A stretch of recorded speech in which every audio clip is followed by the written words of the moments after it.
பூங்காற்று அறியாமல் பூவை திறக்க வேண்டும், பூக்கூட அறியாமல் தீமை ருசிக்க வேண்டும். உலகை ரசிக்க வேண்டும் நான் உன் போன்ற பெண்ணோடு.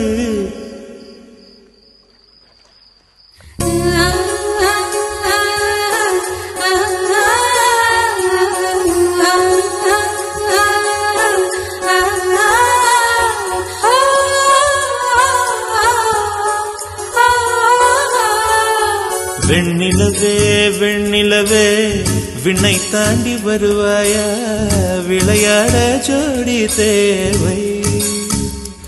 இந்த பூலோகத்தில் யாரும் பார்க்கும் உன்னை அதிகாலை